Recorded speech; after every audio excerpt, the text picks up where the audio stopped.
My name is Adam of Grayskull. When good is threatened by the power of Eternia,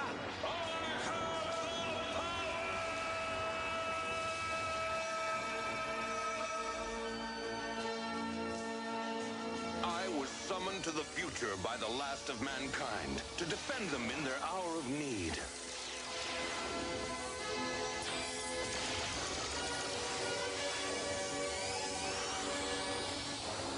But my old enemy, Skeletor, followed me. Now, here in the future, he has found new allies to help him in his never-ending fight against all that is good. Yet on Primus, I too have found new brave friends and a new family. Thus, with the power of the good and the way of the magic, we struggle against the forces of darkness. Good against evil. The battle continues. Hello, this is OptimusSolo, and welcome to the 94th chapter in our Powers of Grayskull series. With me for this journey into the Masters of the Universe franchise is the one and only TFG1Mike. Hello. It just gets worse and worse. I might differ with your opinion on that one. This week you might. Next week, let's hope not, because next week, oh my god. I think something... Well, I'll talk about it in a little bit. So, Are you ready for another trip to space? No. Okay, well, regardless if you're ready or not, here we come. Because in this episode of Masters in Space, we'll be giving you our thoughts on the next 3 episodes of The New Adventures of He-Man. Episode 34, Zone of Darkness. Episode 35, Once Upon a Time, not the TV series. And episode 36, A Plague Upon Primus. So we hope you're ready, because it's time to go back to space. This won't even be worth watching. All right, first up today is episode 34, Zone of Darkness. Air date September 21st, 1990. Written by Jim Carlson and Terrence McDonnell. Another 2 new names that we have not seen before, I don't believe. And basically, Master Cebrian and Mara crash in a remote area of Denebria, and He-Man hurries to their rescue, and in the crash place, he is welcomed by mutants who are behaving unusually friendly. They say that they were once humans. So...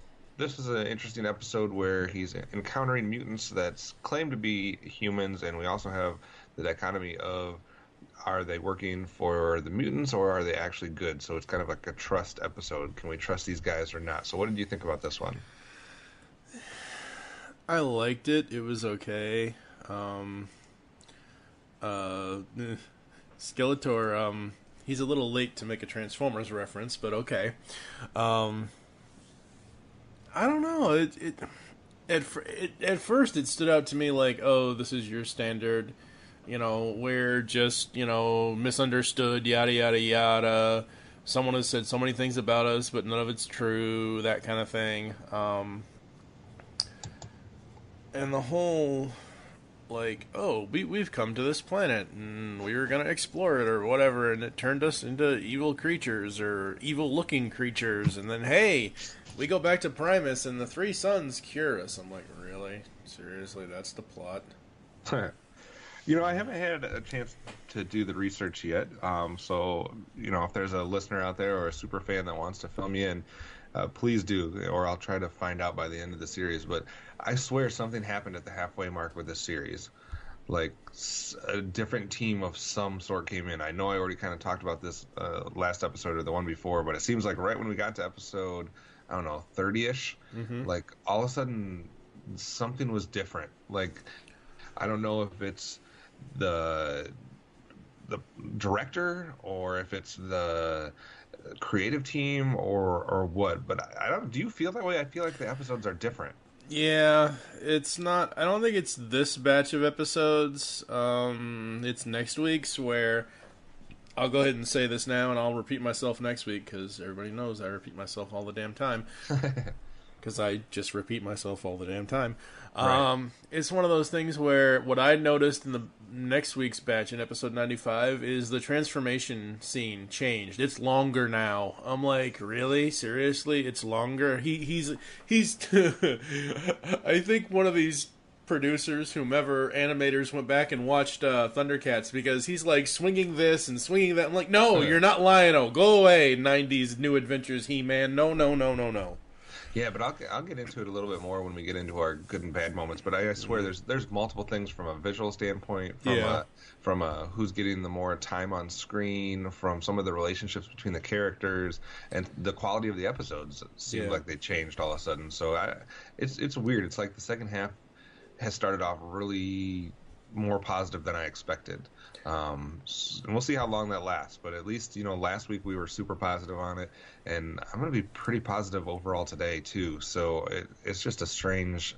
I feel like I'm on this planet. I don't know who to trust here. Do I trust these episodes? Are they good, or are they going to be mutants once we get to know them a little bit more? So, let's take a quick break, and we'll come back with the good, the bad, the ugly, and some rewards and awards and ratings and all kinds of fun stuff. Wake me when it's over. I'm going to get my beauty sleep. All right, let's start with some good and bad moments for this episode. What did you like about this first one today? I like the fact, but I'm also annoyed at the fact that they throw the whole message of, look with your eyes, look with your heart, look on the inside. Like, have we not had this enough in other 90s properties? Have we not had this enough in 80s properties? Like, come on already. I'm going to jump in along with this because this is my only Snake Mountain moment. But this seems to be like the one theme or the one message, PSA type quality thing that nobody can do subtly. Like, it always is so forceful, so hit you over the head, so hammer it home. Like, every time we've seen this in a cartoon, it seems like they have to have a line or a dialogue that, like, just outright says stuff like, you can't judge someone on their appearance, or, it's what's inside that counts, or whatever. And it's like, you can just show us, like, through the story. You don't have to tell us on top of it. And that's the thing, like, several of the Filmation episodes, both He-Man and She-Ra, have a message in the episode, and then they still have the PSA at the end. I get it was the 80s, Lou Scheimer needed to have the PSAs, I understand that, that's fine, we've already gone through that in the last 5.5 years at this point, and all of that, but the same thing here, like, this show still has PSAs, and I don't know if it's because of the fact that whomever the executives were trying to emulate Filmation, but like some of the PSAs there was one PSA I watched within this episode's batch or next week's episode batch because I watched all 6 at once, where it felt like a mask PSA, like, oh, hey, by the way, don't leave the oven on, kind of. Like, really, seriously, that's your PSA in 1990 or 1991 or 1992 or whatever that. Like, seriously? Like, The Simpsons had better PSA crap at this point. Like, I mean, come on! That's why, as you've noticed, we haven't really talked about PSAs in this this hell no. We've given up on that. We're watching the episodes. That's as much as we can give you. We're not going to comment on the PSAs they have at the end. The only way we're going to comment on PSAs is if people start paying us $50 each for episodes. I'm not kidding. You laugh. You think I'm kidding. I'll start charging people $50 an episode. No one's going to pay, and then they'll never get released. But seriously, yeah. What about any other good or bad moments for you? Like I said earlier, Skeletor, oh, he must be more than meets the eye. I'm like, please, Optimus Prime, come in and bash this guy over the head. I thought it was interesting that we have a thing where they're mutants, and they know that, so the bad guys will trust us because we look hideous type thing. Yeah. That was kind of an interesting switch. Like, they were going to use their disguise to trick the bad guys. Why is Skeletor doing the jig at the beginning of this episode? That was hilarious. But he's like doing a song and dance at the beginning. And that's another thing. It's like, did somebody else take over? Because this is, even Skeletor's acting in ways that he didn't during the first half, I feel like. Yeah. And the other big thing that we all of a sudden are seeing here in the second half of this series is, was there a new introduction in the toy line? I don't know if there was a toy line for this series or not. I assume there was. There was. It's what killed the franchise, actually, I think. But at this point, was there a big introduction of vehicles that were sold alongside the action figures in the same vein of vehicles that you would have seen in like G.I. Joe and stuff like that? That's something that you're going to have to research when we do the recap, because I have no idea. At 1990, 1991, I was ready for The Simpsons. I like I've already said, back in episode 83 of the podcast, I had nothing, like, once they took away Filmation He-Man stuff on toy shelves, I was full on Transformers, Simpsons, Turtles, knew nothing of this toy line. But have you noticed that all of a sudden we're seeing like Yeah. a bunch of vehicles in the episodes that are like Yeah. one-man vehicles or two-person vehicles? Like there's Yeah. ground vehicles. There's and they look exactly like what you would have seen like with a like mask vehicle without the transformation aspect, or like a G.I. Joe vehicle or something like that. It's weird. It's out of nowhere because we never saw that during the first half outside of the main spaceships that we see. Yeah, at least in this case with the Astro subs, they're not Sky Sleddish, where it's just somebody sitting on a toboggan or something. It's actually somebody in a TIE Fighter X-Wing type thing, whatever. Yeah, but it's not even just in this episode. Like, if you start watching from, like, episode, whatever, 29, 30, something like that, all of a sudden you start seeing a bunch of vehicles popping up here and there, so that's kind of interesting. I like Sagittar and Tuscador way more than Flipshot and Hydron. Yeah, I'll have more to say about Flipshot next week, because, oh my god, as much as I love Scott McNeil, whoever the hell is writing episodes for Flipshot needs to be flipped over and shot. So basically this episode has taken out Flipshot and Hydron as the main characters, and instead we have Sagittar and Tuscador as like the main characters. And we've seen that a couple different times here now, again, towards the second half, where they're inserting more of the other Galactic Guardians, and I love the look of Sagittar and Tuscador better. I like their attitudes better. They're highlighted in this week's episode, and you'll see why maybe Flipshot and Hydron are not highlighted when we get to next week's episode. But that's all I had for that. So what about any Havoc staff or Power Swords for you? Power Swords to Skeletor and He-Man. I thought they both had interesting moments and all that. The other negative thing I had really quickly, I forgot to mention.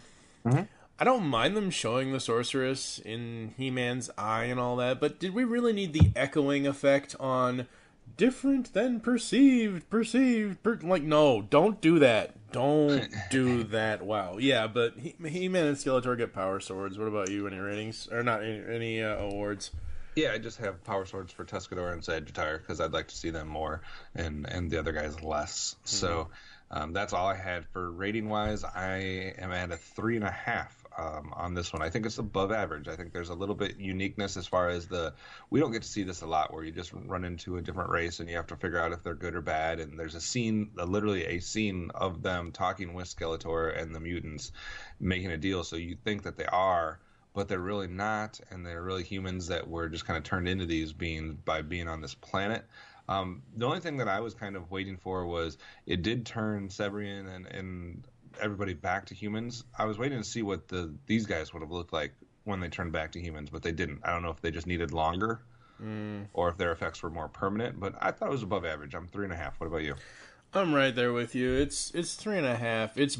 It's average, bordering on good. I think if the not necessarily the execution, but if the plot was done a little, like, rewritten just a little bit to show, like, okay, so remember when I'm sure you remember, everybody remembers, go back to episode 83 of Powers of Grayskull series here, and when we started the New Adventures of He-Man, the first thing I said was, in that very first episode, it took them 8.5 minutes to tell us anything about He-Man out of a 22-minute cartoon. You could have taken 8.5 minutes here to give us a story. Like, I'm basically reversing my position. Yes, you could show Primus and what, like, Primus could say, oh, we've noticed this planet out here that's in trouble or whatever. Cut to the planet, have some sort of dialogue or some sort of explanation, whatever the hell you want to call it, to explain to the audience these people's plight and, like, have more backstory on them in one 22-minute episode than just, oh, we look different, so we're uglier, so we're assuming that, oh, all mutants are evil, yada, yada, yada, yada. I'm like, oh my god, no. But a fairly positive way to start today with 2 3.5s. It could have been worse for sure. We'll take a break and see if it gets better or worse from here. Waging war for all the power in the universe. Now it's your turn. Give it up, Skeletor. I've got He-Man, the most powerful man in the universe. Come on, He-Man.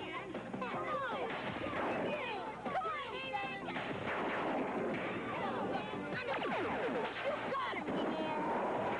You're a hero. You can be a hero. With He-Man. Buy He-Man in specially marked packages and get a mutant-free. Figures and vehicles sold separately. Up next today is episode 35, Once Upon a Time, written by Misty Taggart, also aired in 1990. He-Man, suffering from homesickness after being away from Eternia for so long, begs the sorceress for a chance to go back home. Instead, the sorceress sends his old friend Teela from Eternia to join him in the future. Skeletor, meanwhile, finds a volume of the Encyclopedia of Evil. With the entire encyclopedia, he would be unbeatable, so he travels to the vault of Zactus, where he assumes the other volumes of the encyclopedia would be. Uh-huh. Okay. What do you think, sir? A flash to Eternia, and a character that we have known from previous series enters into the new adventures. I mean, I was waiting for her and Mara to just jump in a pit of pudding or something, because, oh my god, Mara in this episode... Mara's been annoying in the past. She's not as annoying as Filmation Teela was, but damn, this episode, pretty much, it was New Adventures Teela with Filmation Teela. Like, Mara took the place of Film... Like, no, oh my god. Did you like this Teela better than the other Teela? I think they took too many liberties. I think they tried to make her more Adora-ish, except they gave her Prince Adam's pink stuff from... like, her look reminds me of a cross between... If you took Prince Adam and you took Princess Allura from Voltron in the pink Voltrons, that's essentially what this Teela is as far as her look and all that, as far as her outfit goes. I don't know. I liked it. I thought it was interesting that she obviously knows Adam, she knows He-Man, but she has more of a friendship with He-Man than she does Adam. Go back 5 years or whatever to when we covered Filmation. That was more of a brother-sister thing with that Adam and Teela. Like, she's always giving him shit and whatever else and all this and all that and everything else. But this seems to be more like, hey, I could be your wife someday. I don't know. The other thing that's kind of weird, well, first of all, I do enjoy the fact that we're getting a connection to Eternia. Like, I would enjoy more of those. Absolutely. It's like, though, that they went out of their way to try to be as different as possible with the character designs. Like they wanted to distance themselves from Filmation, or maybe they wanted to make sure that they didn't get, sued or something. I don't know what the situation was, but like, you could at least take something of the original one and bring it over, like, as some aspect that would remind you of the old characters. But yeah, like you said, they look nothing like each other. Like, you have enough. Like, Sorceress has some stuff that's similar. Like, she looks different, but you could tell by looking at her that she's the Sorceress. Yeah. He-Man looks different, but you can look at him and know that he's He-Man. Skeletor's really weird, but you could look at him and still kind of figure out that he's Skeletor. I've if you kind look of at come Teela, around to Yeah, but if you look at Teela, you don't know that she's Teela. Like, you'd be like, is this She-Ra? Is this somebody else? Like, who is this? But of course, it is Teela. The other thing that's weird, though, they kind of, I guess, did a good job of not even acknowledging, so that nobody thought about it. But there would have to be some type of weird situation where Teela finds that both He-Man and Adam are on this distant planet. Yeah. And not just one of them. Like, that would be a key giveaway that they're the same person. But yeah, I like that aspect of this episode. I could care less about the Encyclopedia of Evil. Oh my god! Like, okay, so it's fun because it gives Skeletor some comedic moments, but yeah, I care more about the Teela He-Man aspect. Yep. Anything else? The thing about Skeletor and his design now, it's better than what the original first 5 episode design was. I've come to like it because he's you put a damn 10-gallon hat on him and he's basically a dancing cowboy with those pants. I mean, seriously, I've come around to Skeletor's look and it's okay. But yeah, Teela, not that there's anything wrong with her look, you just wouldn't know that that's who's. Exactly. Yeah. It probably would have been a better look if that was the look from the beginning. Heck, I mean, Filmation one wasn't like fast and wasn't incredible or anything like that. But Yeah. all right, let's take a quick break. We'll come back and get more into this episode, what we like, what we didn't like, and you'll see how we decided this one rated, the Eternia connection. Thank you for calling P-Harmony, the service that matches you with the podcast that best fits your interests and needs. I really hope you can help me because I have had no luck finding the perfect movie podcast that gives me everything that I want. Well, that's my job. What are you looking for in a podcast? Well, it needs to be a movie podcast that covers old and new stuff, one that reviews movies but also talks about movie news, discusses new trailers, and is willing just to have fun with some crazy movie games. Maybe even, like the occasional top 10 countdown. Oh, and it's got to be a podcast that is willing at times to delve deep into the careers of notable directors and will speak to all movie fans, from the general audience to the hardcore cinephile. Wow, well, that's quite a resume you're looking for. What are you thinking regarding schedule? Monthly, weekly, daily? Weekly, of course. All right, well, let me crunch these numbers in our patented podcast matrix to see what I can find for you. Wow, I don't believe it. What is it? We actually found the perfect match. This almost never happens. Really? Well, dreams do come true. What is it? It is the Cinema Geeks podcast, of course. Well, that sounds perfect, but where can I hook up with such an awesome podcast? Well, you can find it weekly on iTunes, Blog Talk Radio, or GeekCastRadio.com. Awesome.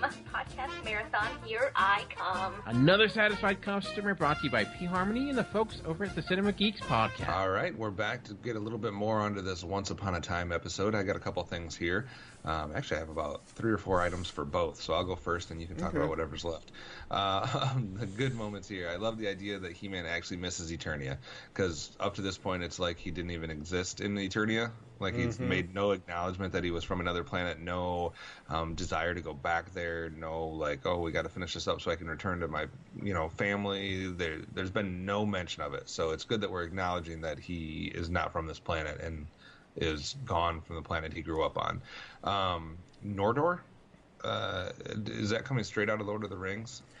I assume so. That's not the first or last time we're going to hear that either. No.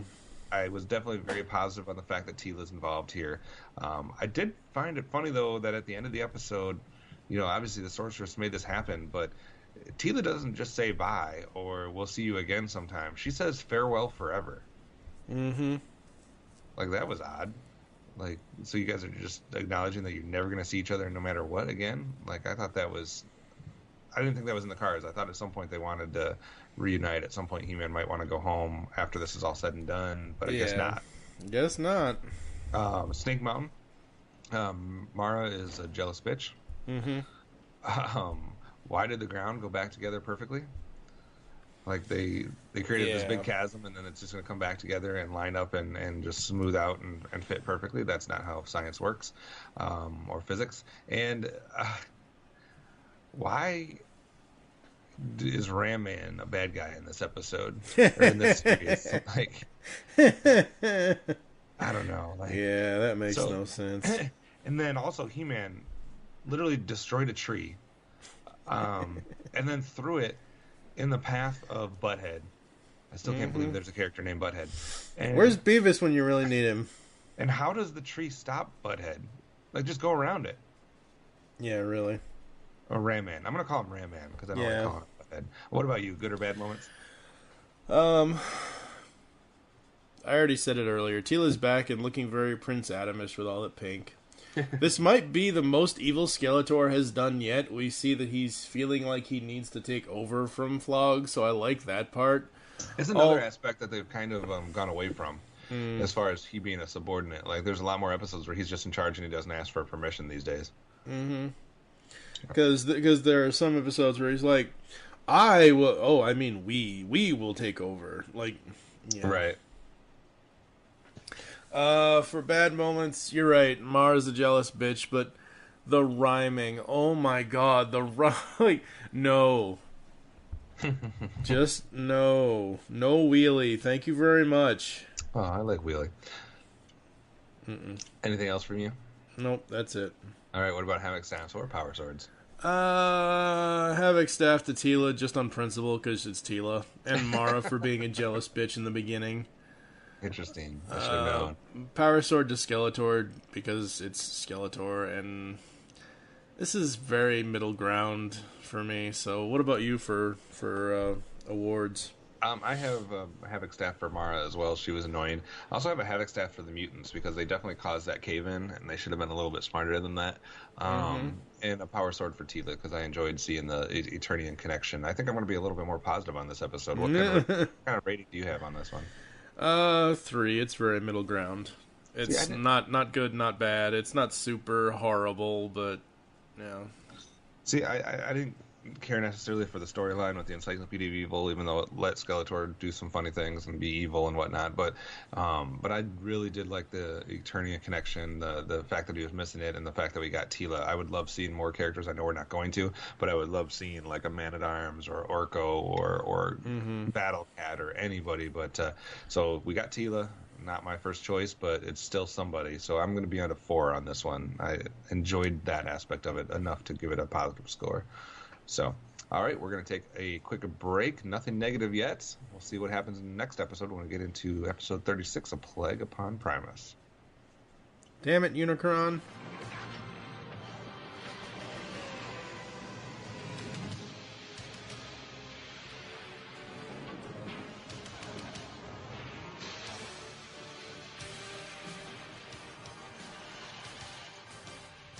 For a time, we considered sparing your wretched little planet Cybertron.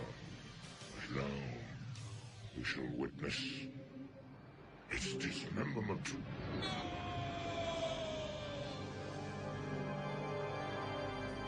All right, last up today is episode 36, A Plague Upon Primus, written by David Bennett Karen and J. Larry Carroll. With the help of anxiety gas, Skeletor can change all men of Primus into trembling cowards. The gas has the opposite effect on the women of Primus and mutants. When the mutants attack, the women must defend their homeland. So we have a MacGuffin that's going to take all the men out of the equation, and it's going to be up to women and mutants to battle it out. What do you think? It's very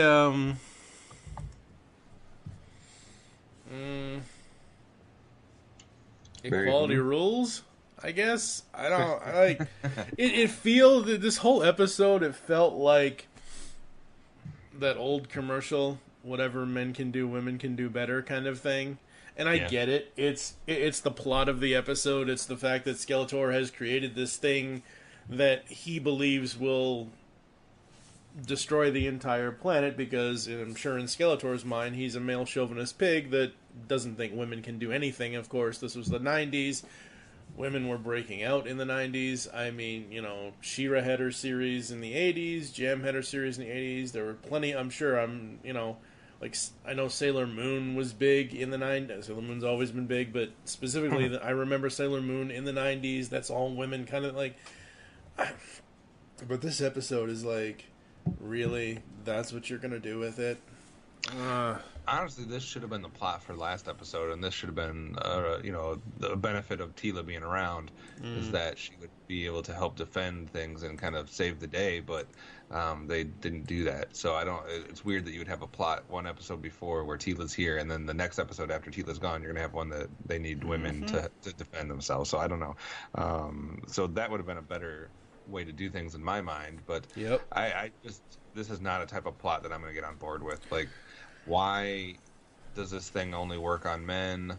Why are mutants and women immune? It's just too convenient. It's too contrived. I'm not a fan of the plot, so it would have to be executed fairly well for me to enjoy this episode. So let's take a quick break and see if they did execute it well, or if this one fell flat on its face.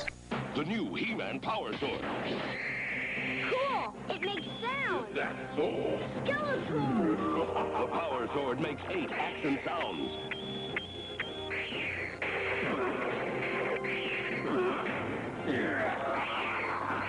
It lights up with power. You can be a hero with the He-Man Power Sword. Send for a He-Man video for 99 cents and postage with specially marked vehicles. All right, let's see if there's anything good about this episode. Mike, what do you think? Not a good sign. Oh, Lord. I mean, I like that they're spotlighting women, but I think they're doing it in a very disjointed, wrong, incorrect kind of way. I think this is so sad. I think what they tried to do is they tried to take the premise of Masters of the Universe and Princes of Power and meld them together, whereas in Masters of the Universe, the original Filmation series, most of the time it was the men doing all the work and the women not doing much, and then in She-Ra, it was all the women doing all the work and the men made to look like, puny wimps. I think that's what they tried to do here, is combine both of those premises and make one episode, and they thought it was going to be good, and it's really not. And I mean, contrived is about the only word I can use to describe this episode. It's just so forced and so set up in a fake way. Really the only good thing I can talk about with this episode is just give me more Gleep. Like, give me more him. I would like to see more of him. So that was a bright spot in the episode. There is a big animation here at the beginning of this episode with Skeletor's mouth moving, but it's not him talking. It goes on for like a good 5-10 seconds, so that's not very good. I don't understand why this has no effect on mutants or women. They don't really explain that too much, and this episode is god-awful boring. Pretty much, yeah. I mean, Havoc staff to everybody? I don't know. Like, I didn't write any awards down at all. Like, just so bad. And it's going to get worse next week. Really is. Wake me when it's over. I'm going to get my beauty sleep. So those are, this episode. Oh my god. What did you have for Havoc and Power and awards? I just had a power sword for Gleep. Like I said, it was the only good moment for me in the episode, because otherwise this episode was boring. I think this is like the first episode probably in 2 or 3 podcasts that we've done, especially during the second half, that I've come down negative on, because I've been pretty positive since we kind of hit the halfway mark, but this was garbage. Yeah, it really, really was. Rating? I'm at 1.5 on this one. 1.5. I'm at a 1. All right. There's just too much wrong with this episode. Yeah, so let's not pay too much attention to this. We'll act like this one didn't happen, take a quick break, and give you our thoughts on the episodes today. We'll be right back to the new adventures of He-Man.